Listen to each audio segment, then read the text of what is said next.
Selamat siang Sobat Impact Talk, balik lagi pada Impact Talk pada hari ini tanggal 1 Juni 2021. Wah nggak kerasa ya kita udah di pertengahan tahun ya. Waktu berlalu begitu cepat. Dan juga buat Sobat Impact Talk yang sedang liburan, memilih liburan untuk keluar, jangan lupa untuk tetap menjaga protokol kesehatan. Buat yang memilih liburan di rumah, juga jangan lupa untuk menyaksikan program Impact Talk yang masak-masak, siapa tuh mau cobain di rumah ya. Jadi bisa lihat di playlist Impact Talk di channel ini. Dan juga yang buat pertama kali menyaksikan acara ini, jangan lupa untuk like, subscribe, dan nyalakan tombol notifikasinya. Karena selain acara Impact Talk yang akan hadir dari Selasa sampai Jumat jam 1 sampai jam 12 sampai jam 1 siang, kita juga menghadirkan banyak konten-konten yang menarik lainnya seperti Morning Spirit buat renungan di pagi hari, buat renungan anak kita punya Impact Kids, dan untuk renungan keluarga di malam hari kita punya Impact Family. Dan juga kita mempunyai acara buat khusus teenagers, bahas dunia teenagers itu di Cicetin yang akan hadir setiap Jumat jam 12 sampai jam 1 siang. Nah, jadi terus stay tune dan tidak lupa juga hari Minggu ada kebaktian untuk bahasa Indonesia, kita mulai 8.30, ada di satu live greeting, bisa titip salam, bisa say hi sama jemaat-jemaat semua. Nanti akan dibacakan, ibadahnya akan mulai 8.45, tapi kita udah live 8.30 dan bahasa Inggris ada di jam 10.30. Nah, jadi buat yang pertama kali jangan lupa untuk like, subscribe, dan nyalakan tombol notifikasinya. Dan jangan lupa untuk cek link di bawah, karena link di bawah juga banyak sekali informasi yang disediakan. Kita juga taruh di sana link untuk kalau Sobat Impact Talk punya pertanyaan seputar kehidupan kerohanian yang bersifat sehari-hari, atau punya pergumulan, atau punya konseling pernikahan. Di sana ada linknya ya, jadi cek, atau bisa menghubungi nomor yang di layar, yang nomor yang siap untuk selalu dihubungi 24 jam. Jadi boleh hubungi di sini. Nah, hari ini kita akan bahas di meja pastoral pada hari ini dengan tema kebaikan Tuhan. Karena itu telah hadir bersama kita pastoral dari Gereja Baptis Pertama, Pendeta Istrianto. Selamat siang Pak Pendeta, apa kabar? Selamat siang, kabar baik ya. Baik. Baik, puji Tuhan. Pak, ini ngomongin tentang kebaikan Tuhan nih Pak. Ini berbicara, banyak orang bilang, mempertanyakan kalau benar Tuhan baik, kenapa di dunia itu masih ada kejahatan atau ketidakadilan? Kalau Tuhan benar baik, kenapa masih dibiarkan ketidakadilan itu masih ada? Itu bagaimana Pak menjawabnya Pak? Ya, ini pertanyaan-pertanyaan ini sudah pernah dibahas ya, sudah pernah dibahas. Tapi kita perlu memahami dari sisi rancangan Tuhan ya. Jadi ini penting ya. Jadi rancangan Tuhan di dalam kehidupan kita ya. Kenapa Tuhan mengizinkan ketidakadilan, hal-hal buruk, kesusahan di dalam kehidupan kita. Nah, kalau kita memikirkan dari rancangan Tuhan, seringkali Tuhan memakai hal-hal buruk itu, atau mungkin ketidakadilan, mungkin masalah-masalah di dalam kehidupan kita, justru untuk memimpin kita kepada maksud dan tujuan Tuhan ya. Jadi kalau kita belajar ya, ini karena belajar bagaimana Tuhan punya rancangan dalam kehidupan kita ya, kita bisa belajar dari Alkitab ya, dari kehidupan orang-orang percaya juga yang ada di dalam Alkitab. Saya ketika memikirkan tema ini, saya memikirkan tentang Yusuf. Ya, Yusuf ya.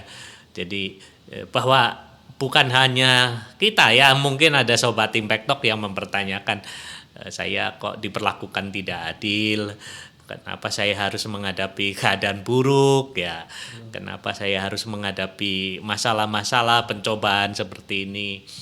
Nah, pada waktu Yusuf masih bersama saudara-saudara ya, Yusuf punya mimpi ya, punya mimpi. Mimpinya diceritakan kepada saudara-saudaranya. Kemudian saudaranya langsung bisa menangkap dan menafsirkan, karena Yusuf mau jadi raja. Di hadapan bapak ibunya juga ya, di hadapan Yakub dan keluarganya.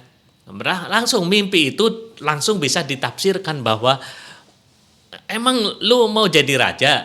Nah, sehingga kami harus menyembah. Nah, apa maksud Tuhan? Rupa-rupanya itu bukan sekedar mimpi ya, bukan sekedar mimpi, tapi Tuhan punya maksud rancangan yang indah dalam kehidupan Yusuf. Untuk memimpin Yusuf yang kita tahu di dalam kisah Kejadian sampai jadi panglima di Mesir ya.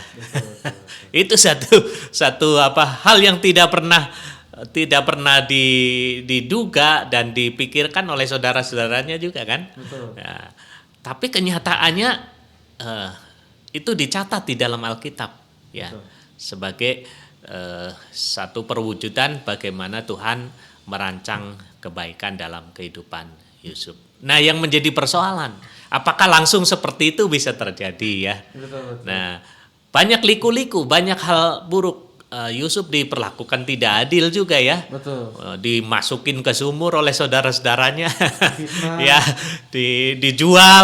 dijual ke saudagar Mesir ya. Akhirnya jadi pembantu, jadi budak ya. Bagaimana seorang budak mau jadi ratu ya, jadi raja? Itu hanya ada cerita pewayangan ya. Kalau di dalam pewayangan itu ada namanya Ponokawan itu pembantunya Pandawa ya. Jadi ada Pandawa, ada Petruk jadi ratu. Itu harus nonton wayang dulu ya. Atau Gareng jadi ratu ya, jadi ada. Nah, pada waktu Yusuf menghadapi kesulitan itu sepertinya visinya mati ya. Visinya mati. Rencana Tuhan bagaimana bisa terwujud? Dia sudah dibuang, dijual, jadi budak. Nah, pada waktu dia jadi budak, dia mulai dipercaya ya. Jadi dipercaya di rumah Potifar, kemudian difitnah ya. Ketika sudah mulai difitnah, dimasukkan ke liang tutupan di penjara bawah tanah dan gelap. Ya, bagaimana ini diperlakukan tidak adil, buruk. Bagaimana hal itu bisa terjadi? Ya, bagaimana rancangan Tuhan yang baik bisa terjadi? Bagaimana kita bisa melihat kebaikan Tuhan di dalam keadaan buruk itu? Ya, akhirnya ada mimpi juga ya. Nah, ini Yusuf ternyata dikaruniai mimpi ya, menafsirkan mimpi, dan melalui mimpi itu Tuhan merancang ya masa depannya, merancang. Ada pegawai Fir'aun yang dipenjara juga ya, ada juru minuman dan juru roti ya. Wah, dua-duanya punya mimpi. Yang satu nasibnya baik, yang satu nasibnya buruk. Ya, jadi juru roti digantung, juru minuman dikembalikan pada jabatannya untuk melayani raja ya, menyajikan raja. Lupa kepada Yusuf ya. Pada waktu sudah dikasih petunjuk mimpinya begini begitu, lupa kepada Yusuf. Tapi akhirnya Tuhan tidak pernah melupakan. Nah, ini penting. Kebaikan Tuhan di dalam kehidupan kita saat kita ada di dalam situasi seburuk apapun, sesulit apapun, seberat apapun, Tuhan tidak pernah melupakan ya. Akhirnya dia diingat oleh Fir'aun karena juru minuman itu ya. Betul. Dan akhirnya siapa Yusuf itu? Betul. Coba mandiin, kasih baju bagus, cukur rambutnya, menghadap Fir'aun, menghadap raja, menafsirkan mimpi Fir'aun. Akhirnya apa? Akhirnya Yusuf diarahkan, dipimpin oleh Tuhan kepada mimpinya. Ya, jadi itu bukan sekedar mimpi, tapi Tuhan merancang kehidupan Yusuf untuk suatu tujuan yang baik. Betul. Pada waktu Yusuf sudah mulai jadi perdana menteri, terjadinya kelaparan ya. Keluarganya lapar ya, mulai miskin, di Kanaan juga kekeringan, nggak ada panen. Kemudian Yakub berkata kepada anak-anaknya, ayo cari di Mesir katanya ada gandum, ada makanan, bawa uang untuk membeli. Ya sampai beberapa kali, tapi Tuhan punya maksud ya. Betul. Awalnya saudara-saudaranya ketemu Yusuf, Yusuf maunya balas dendam. Tapi dalam pikirannya tidak seperti itu ya. Betul. Karena maksud Tuhan. Walaupun saudara-saudaranya sempat dikerjain. Dikerjain sama Yusuf sampai mereka nangis, sampai mereka tertunda. Tapi akhirnya dari kisah itu, kisah di dalam kejadian itu, kisah Yusuf itu akhirnya keluarganya dipelihara. Dan satu hal ya, ketika saudara-saudaranya berjumpa dengan Yusuf dalam ketakutan, kemudian jangan-jangan nanti kalau ayah sudah meninggal, Yusuf mau balas dendam dengan kita. Jadi sampai berpikir yang tidak baik. Tapi Yusuf punya pernyataan yang luar biasa. Betul. Kamu mereka-rekakan hal jahat, tetapi Allah mereka-reka untuk kebaikan kita. Nah, jadi kita bisa belajar. Itu baru satu tokoh ya. Betul. Ada banyak ini ya. Jadi Daud mengalami banyak penderitaan sebelum dia jadi raja dan mengalami. Tapi Tuhan punya rancangan yang tidak pernah dapat digagalkan oleh keadaan, situasi dan tantangan apapun. Betul. Nah, ketika kita meyakini bahwa Tuhan punya rancangan dalam semua itu, ya kita bisa belajar ya. Betul. Oh iya Pak, betul sekali ya. Betul juga, karena kalau misalnya Yusuf tidak mengalami itu, mungkin dia juga nggak belajar bagaimana cara istilahnya mengatur rumah tangganya Firaun, karena dia kan kalau lagi sama Yakub yang dimanja gitu ya, mungkin ke ladang juga nggak pernah gitu ya. Sedangkan ketika dijual, dia akhirnya jadi budak, harus mengatur rumah tangga Potifar. Di situ mungkin dipakai Tuhan juga untuk supaya Yusuf belajar bagaimana cara mengatur, betul, mempersiapkan mental, fisik, pemikiran untuk dia jadi seorang raja ya Pak ya. Ya, jadi penderitaan, kesulitan, dan kehidupan yang real di mana banyak pencobaan, itulah sekolah terbaik supaya kita bisa belajar mencapai apa yang baik ya. Betul. Mungkin kita bisa sekolah di kelas ya, bisa banyak belajar, tetapi prakteknya justru kehidupan yang tidak mudah. Betul. Itu yang kadang-kadang Tuhan memakai dengan segala situasi itu untuk merancang yang baik. Betul. Mungkin Daud juga ketika dikejar-kejar Saul itu bukan sesuatu yang adil, orang Daud nggak ngapa-ngapain, tapi karena pelarian dia dikejar Saul itu, dia menjadi seorang pemimpin yang baik, memimpin pasukan, berperang sebelum dia jadi raja ya Pak ya. Iya. Jadi tahu kesusahan rakyatnya juga ya. Pada waktu dia mengalami kesusahan sampai jadi orang gila, seperti orang gila, pura-pura jadi gila. Betapa beratnya ya, berapa perjuangan yang harus dihadapi. Nah ini Pak, tapi pertanyaannya ketika orang sedang mengalami, pasti mereka bertanya apakah ada hal baik dalam segala hal yang buruk. Ini bagaimana cara menguatkan dan menjelaskan kepada orang yang sedang mengalami peristiwa yang mereka rasa ini nggak adil buat saya. Ya, jadi sekali lagi kita kembali kepada bagaimana respons kita, ya, bagaimana respons kita terhadap persoalan-persoalan, masalah-masalah, kesulitan-kesulitan, hal-hal buruk atau mungkin pencobaan yang diizinkan Tuhan kita alami. Ya tadi seperti kisah Yusuf ya. Bagaimana respons Yusuf menghadapi semua kesulitan yang dihadapi. Pada akhirnya karena imannya. Nah, jadi ini dia merespon dengan iman, walaupun dia menghadapi keadaan-keadaan buruk, dia tetap takut akan Tuhan. Ya itu ya. Takut akan Tuhan. Jadi eh, dia tetap mempercayai Tuhan dan mengandalkan Tuhan. Dan sampai pada akhirnya dia berkata, Tuhan mereka-rekakan untuk kebaikan, ya, hal-hal baik. Nah, coba kita pikir pada waktu Ayub menghadapi persoalan. Bagaimana responsnya, ya? Jadi bagaimana respons dari Ayub? Kalau orang dunia kan punya prinsip hidup sukses, ya. Keluarganya baik, kesehatannya baik, pekerjaannya baik, atau maksudnya ya hartanya lah, ya, apa yang dimilikinya. Nah, itu gambaran dari sukses, dan Ayub sudah memiliki semua itu.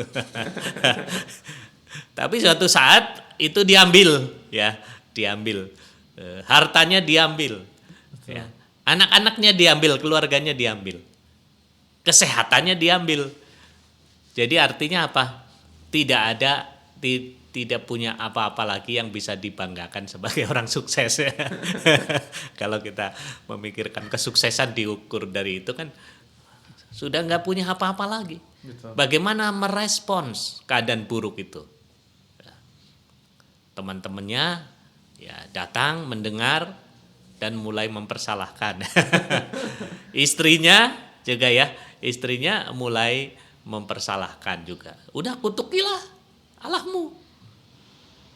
Bagaimana kamu bisa tetap percaya kepada Tuhan? Kenyataannya udah habis-habisan, ya.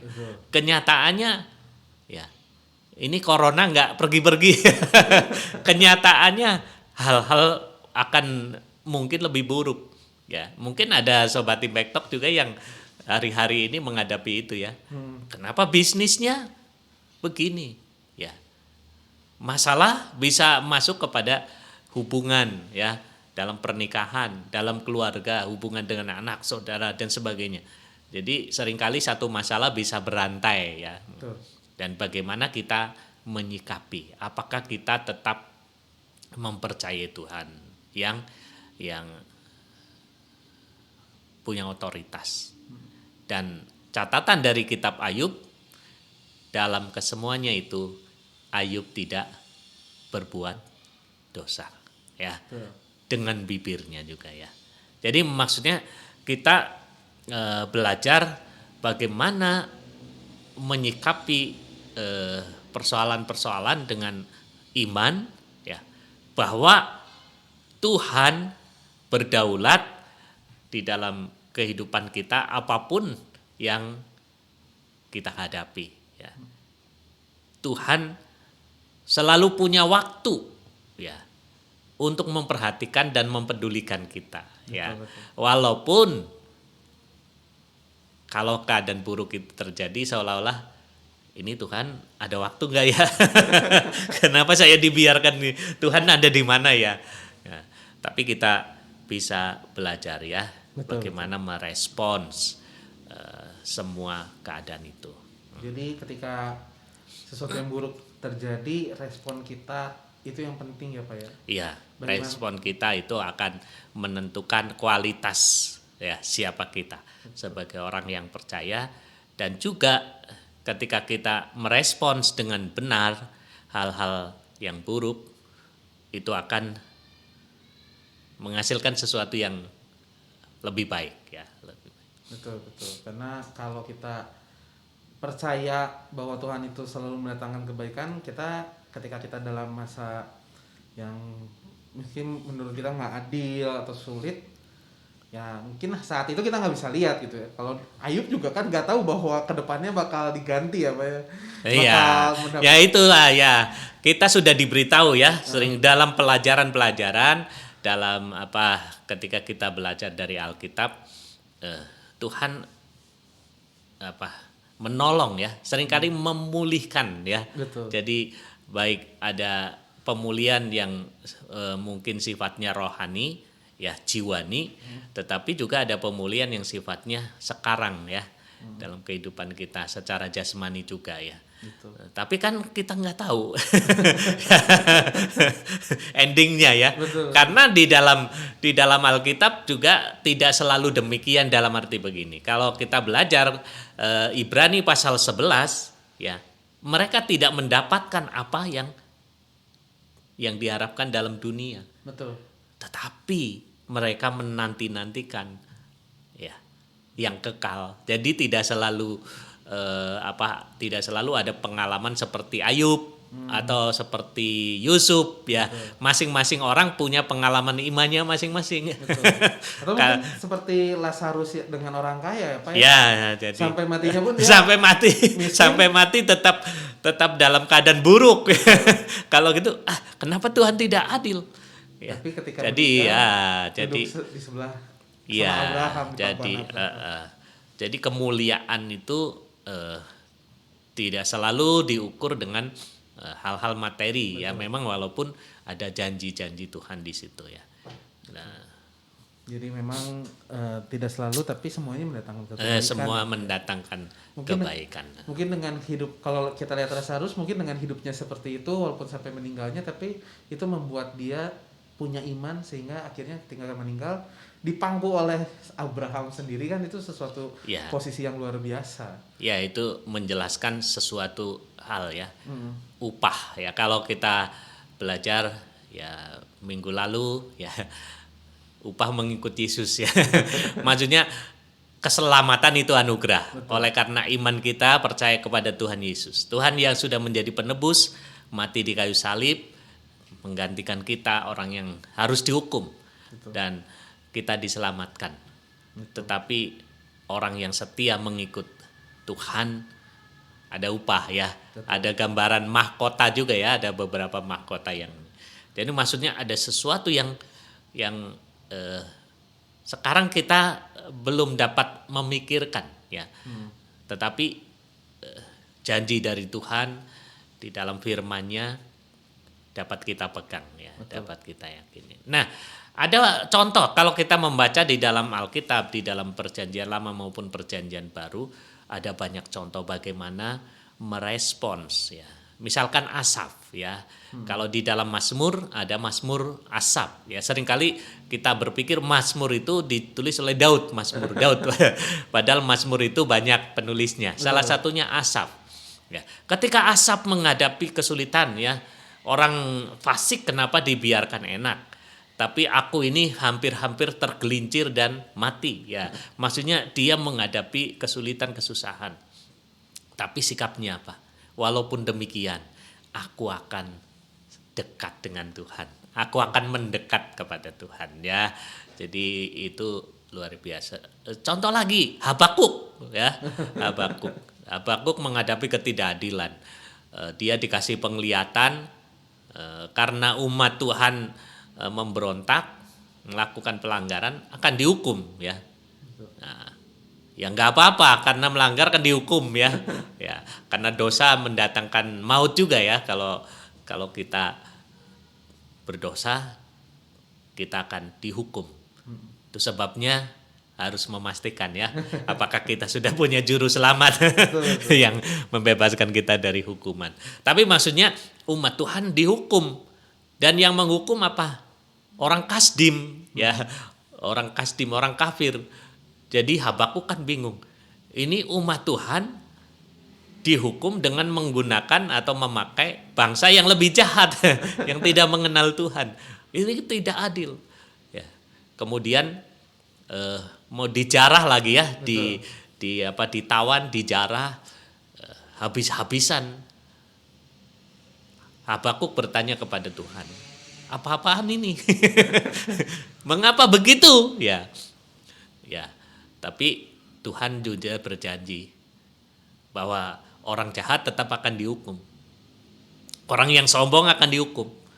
Tetapi kamu atau kita, ya, orang benar akan hidup oleh iman. Nah itu jawaban ya dari kitab Habakuk, orang benar akan hidup oleh iman.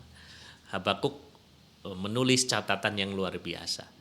Jadi ketika kita berespons benar walaupun keadaan-keadaan buruk, kita tetap hidup oleh iman. Dan ditutup dalam bagian akhir, apa? Panen bisa saja gagal, ya. Kekeringan, kena hama, ya.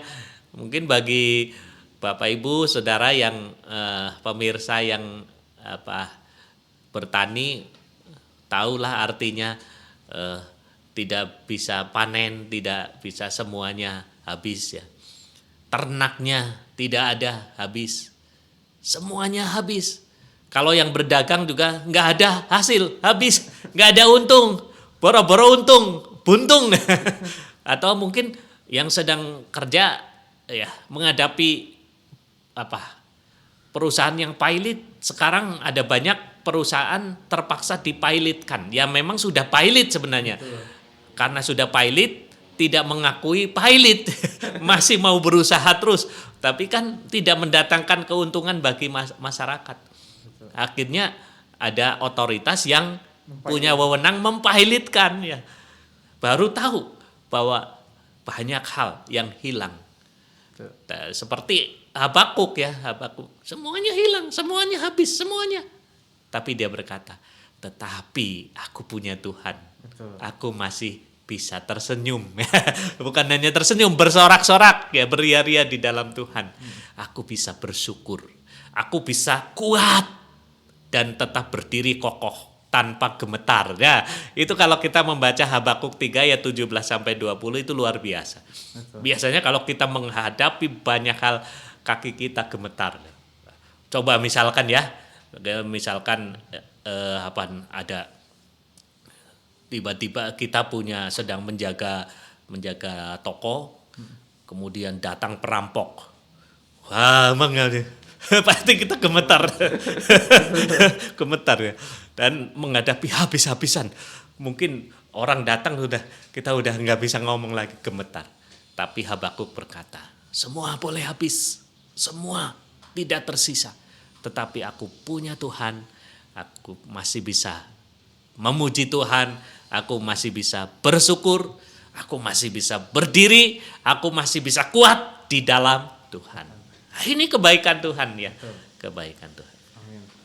Jadi kita bisa melihat bahwa respon kita sangat penting. Ya. Ketika dalam permasalahan kita akan tetap setia, karena orang-orang yang setia itu tadi, ya, dijanjikan upah baik yang ada di bumi maupun nanti asal kita setia ada upah. Keselamatan gratis, tapi upah nanti beda lagi, ya Pak, ya. Iya. Nah, kalau kita yang sedang mengalami nih Pak, bagaimana kita mengerti maksud kehendak Tuhan dalam penderitaan yang terjadi dalam kehidupan kita nih Pak? Bagaimana kita bisa memahami itu, karena terkadang terlalu berat buat kita, walaupun kita tahu ya ini mungkin Tuhan baik, tapi maksudnya apa gitu kan, itu kadang orang bertanya Pak. Ya memang sulit untuk memahami, ya. Saya memahami juga, ya, bahwa saudara-saudara atau mungkin sobat Impact Talk yang mengalami pergumulan itu sulit, ya. Ya. Kita masing-masing pernah lah menghadapi pergumulannya ketika harus menghadapi hal-hal yang diizinkan terjadi di dalam kehidupan kita. Nah, memang ya kita kembali kepada firman Tuhan, ya. Kita kembali kepada Tuhan. Kita perlu belajar kembali ke tadi, ya, rancangan awal Tuhan apa dalam kehidupan kita, ya. Kenapa kalau rancangan Tuhan, ya, baik, kenapa Tuhan izinkan ini? Nah, ada beberapa manfaat atau ada beberapa cara Tuhan ketika Tuhan mengizinkan penderitaan, hal-hal buruk diizinkan Tuhan terjadi dalam kehidupan kita. Nah, saya mencatat ada 5, ya, ini berkat yang luar biasa pada waktu saya mengikuti sebuah seminar, ya, bagaimana kita menghadapi penderitaan, ya. Seringkali kita kan tidak tahu kenapa Tuhan mengizinkan penderitaan. Yang pertama, ya, penderitaan dapat merupakan peringatan penuh kasih dari Allah bahwa bahwa kita telah melanggar jalan-jalannya. Nah, jadi maksudnya begini, ada saatnya penderitaan itu terjadi karena pelanggaran kita, ya, pelanggaran kita. Itu sebabnya Tuhan izinkan supaya kita ini menyadari bahwa kita sudah menyimpang, ya, misalkan ya, sudah jauh mungkin.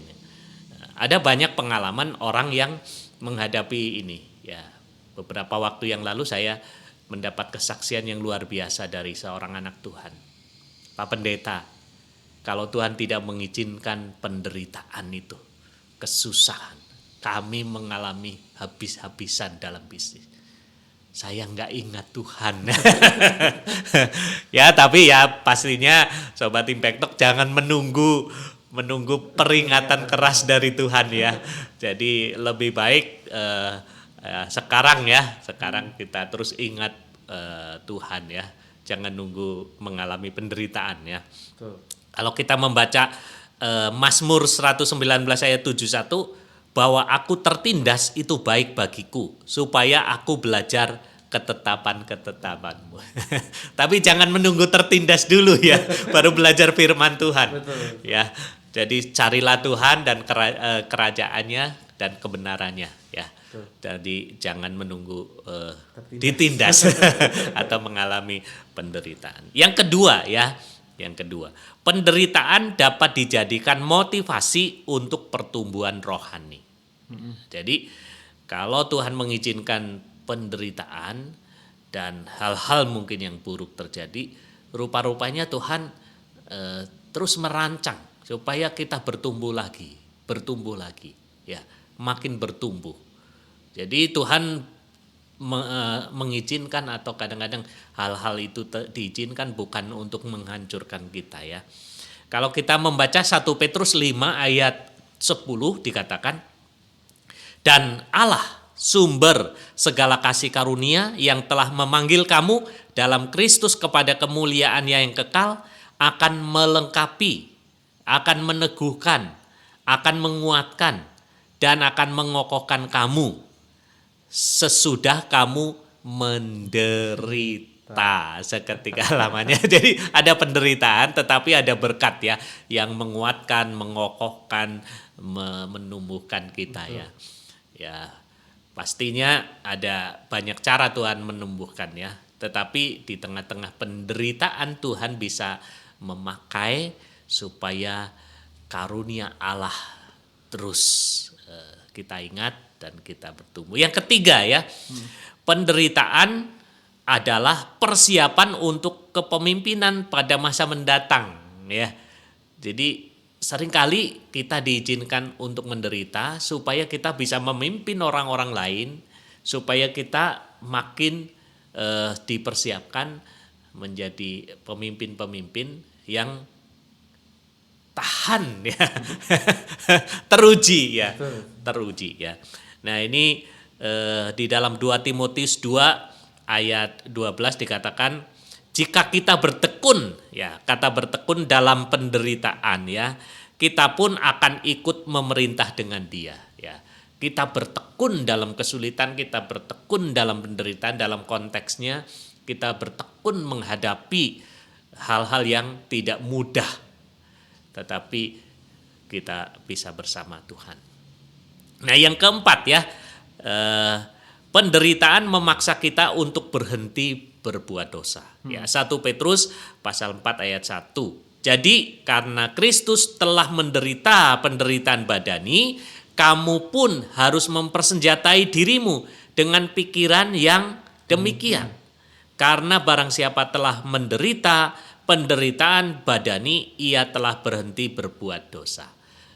Nah, maksudnya Tuhan memakai penderitaan-penderitaan untuk mengingatkan kita kepada penderitaan Kristus supaya kita tahu kita sudah ditebus, kita sudah diselamatkan. Ya, mari kita menggunakan kehidupan kita walaupun, ya, kita menghadapi penderitaan, kita ingat, ya, supaya kita tetap setia kepada Tuhan. Nah, yang terakhir ya, yang kelima, penderitaan juga merupakan cara Allah untuk menarik orang kepada dirinya, ya. Betul, betul. Jadi ini luar biasa. 1 Petrus 3 ayat 18, sebab juga Kristus setelah mati sekali untuk segala dosa kita, ia yang benar untuk orang-orang yang tidak benar, supaya ia membawa kita kepada Allah. Kristus menderita juga, ya. Kristus menderita juga. Dia justru datang untuk menderita. Dia rela datang untuk menyerahkan nyawanya, menderita, mati ganti kita. Dan dia mengalami hukuman salib ganti kita. Supaya apa? Supaya dia dapat menjalankan misi membawa orang kembali kepada Bapa, ya. Betul, betul. Jadi kadang-kadang di dalam pelayanan kita menghadapi penderitaan. Tetapi kalau kita punya misi, punya tujuan, Tuhan, saya rela menderita. Betul. Asal dia Tuhan selamatkan. Saya rela menderita. Ya mungkin Babang Host pergi ke tempat-tempat sulit ya, yang masih belum terjangkau. Saya rela menderita asal orang-orang yang ada di sana diselamatkan. Betul, betul. Jadi itu cara Tuhan memakai penderitaan, keadaan-keadaan yang kita anggap merugikan kita atau kita anggap mungkin menyusahkan kita, tetapi sebenarnya kalau kita menyelidiki atau meneliti lebih dalam, Tuhan punya maksud baik. Betul. Ya, betul. Karena kalau kita lihat dari karya Kristus juga kan, Tuhan membiarkan anaknya menderita karena ada satu rancangan yang besar mendatangkan kebaikan. Saya pernah mendengar seseorang berkhotbah berkata, seorang ibu bertanya ketika dia menghadapi anaknya yang meninggal, dia bertanya, di mana Tuhan, kenapa tidak menyelamatkan anak saya? Lalu gembalanya berkata, Tuhan ada di tempat yang sama ketika dia membiarkan anaknya meninggal karena dia punya rencana yang luar biasa. Amin. Berarti ya memang tuh kita harus percaya bahwa Tuhan itu punya rencana yang indah ya Pak ya, Ya. untuk kita semua. Tuh luar biasa sekali. Nah, bagaimana kita tahu ini penderitaannya yang mana? Bagaimana, apakah ini penderitaan karena dosa kita atau Tuhan sedang bekerja atau bagaimana nih Pak? Ya, memang kembali tadi ya, 5 hal ya maksud Tuhan dalam penderitaan. Ya. Bisa saja kita menderita karena dosa. Kalau begitu tadi ya, supaya kita berhenti berbuat dosa ya. Jadi kalau kita menyadari, oh Tuhan ini kesalahan saya, ampuni saya. Saya bersyukur diingatkan melalui peristiwa ini atau penderitaan ini atau peristiwa yang ya tidak apa-apa, tapi justru itu manfaat atau cara Tuhan mengizinkan kita untuk menyadari ya. Ya tadi misalkan ya, sudah menyimpang terlalu jauh ya, supaya kita tidak menyimpang dari jalan Tuhan ya, tetapi kembali kepada kasih karunia Tuhan ya. Mungkin ya tidak dalam arti berdosa ya, tetapi berdosanya adalah mengabaikan Tuhan. Mungkin terlalu asik dengan kehidupan kita ya, dengan pekerjaan. Bekerja tidak salah ya, itu bagian dari tanggung jawab kita untuk keluarga, untuk hidup kita. Tetapi kalau kita melupakan Tuhan, pekerjaan itu akhirnya mengabaikan Tuhan, Tuhan bisa membuat penderitaan dalam pekerjaan ya, supaya kita ingat, oh ternyata kita bekerja keras, sekeras apapun, kalau Tuhan tidak campur tangan, Tuhan tidak memberkati, ya jerih lelah tidak mendatangkan berkat hanya dari Tuhan. Betul. Jadi ada maksud-maksud Tuhan ya, yang perlu kita lihat ya. Betul. Jadi penderitaan itu tujuannya untuk apa?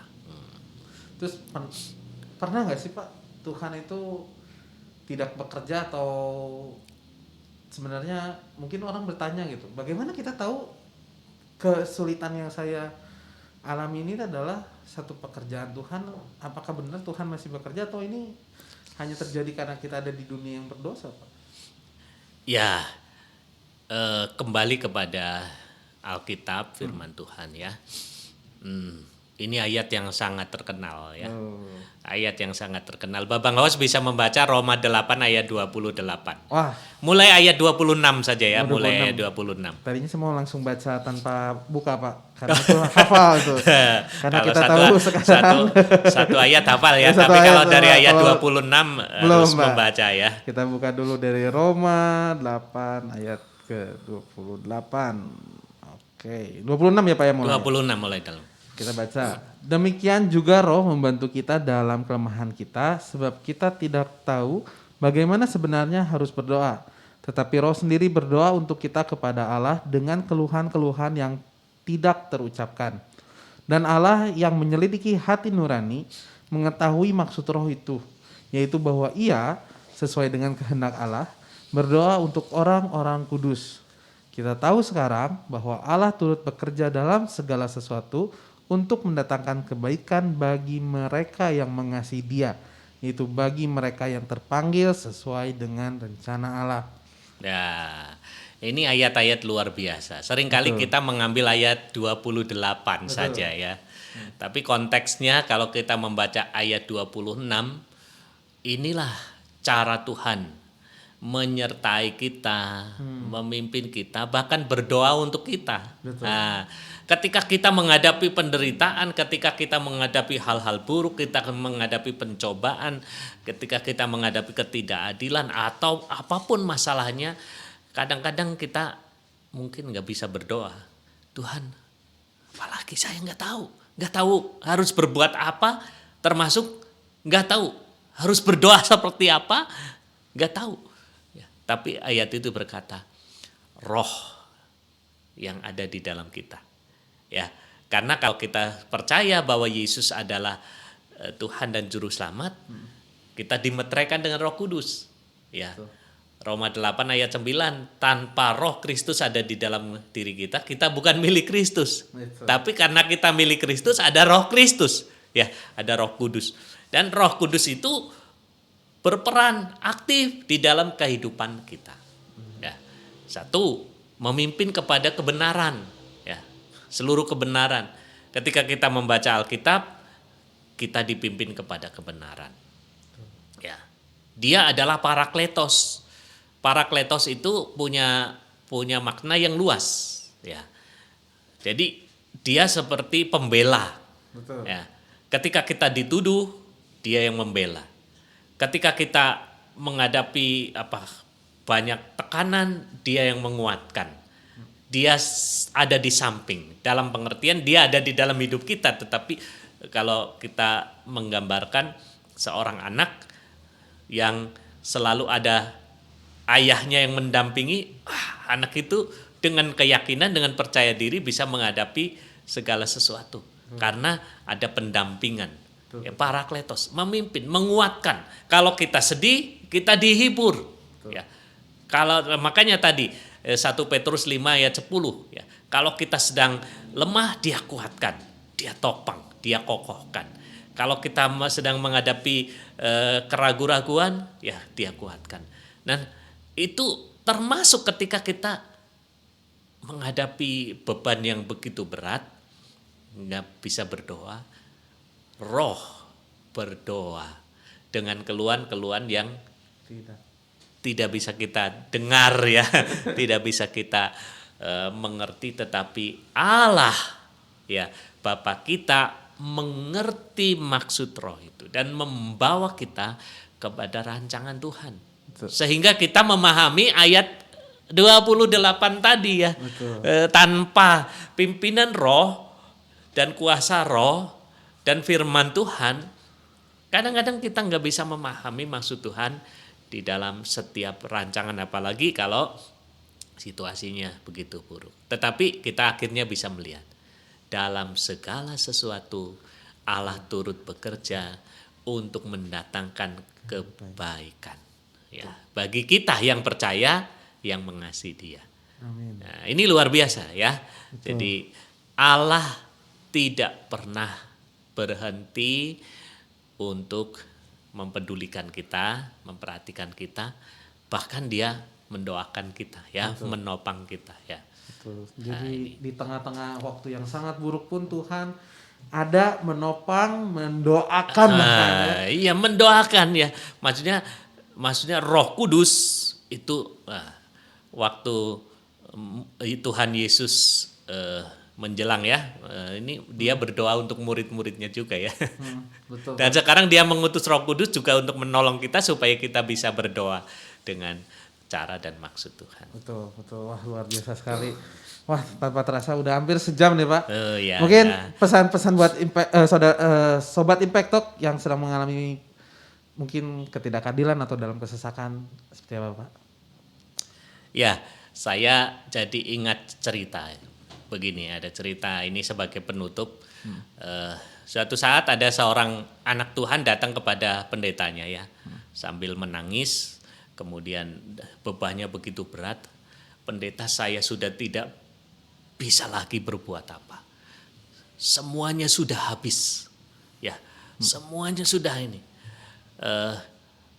Saya tidak tahu lagi. Yang tersisa hanya Tuhan. Kemudian pendeta itu tersenyum. Kenapa pendeta tersenyum? Itulah yang penting. Kalau kamu masih punya Tuhan, kamu bisa ya. Betul. Kamu bisa menang, kamu bisa melewati, kamu bisa menyelesaikan, kamu akan menemukan jalan. Ya, selama kita masih punya Tuhan, kita masih bisa melihat hal-hal baik dalam keadaan yang buruk. Ya, kita masih bisa melihat kebaikan Tuhan. Amin. Nah, pada waktu kita mengalami penderitaan dan kehidupan, dalam kehidupan ini mari kita menyadari ya bahwa Tuhan tetap peduli, Tuhan tetap bersama kita, menyertai kita. Kalau kita masih punya Tuhan, kita masih sanggup berdiri, bahkan berdiri di bukit-bukitku. Amin, gitu saja. Wah, terima kasih sekali Pendeta Is buat hari ini, luar biasa sekali kesimpulannya bahwa ya betul ketidakadilan ada, sesuatu yang terjadi juga ada, itu karena dosa manusia, tapi itu seringkali dipakai Tuhan untuk membawa kita kembali kepada Tuhan, mempersiapkan kita untuk masuk rencana Tuhan seperti cerita Yusuf, Daud, dan tadi yang 5 hal, bahwa Tuhan memakai itu semua untuk membawa kita ke dalam rencananya, kemudiannya. Jadi jangan patah semangat dan Tuhan terus bekerja. Dikatakan bahwa Tuhan berdoa buat kita dan dia juga bekerja dalam segala sesuatu untuk mendatangkan kebaikan buat kita. Itu jadi pengharapan buat kita. Dan tadi yang terpenting, selama kita punya Tuhan, kita bisa menghadapi segala sesuatu. Amin. Untuk kesimpulan hari ini, terima kasih buat Sobat Impact Talk yang telah menyaksikan acara ini, dan jangan lupa untuk like, subscribe, nyalakan tombol notifikasinya, dan juga tetap kembali besok kita akan hadir dengan topik-topik menarik lainnya. Jadi stay tune jam 12 sampai jam 1 siang di setiap hari Selasa sampai Jumat. Saya Eliezer dan Isrianto. kami undur diri. Dadah.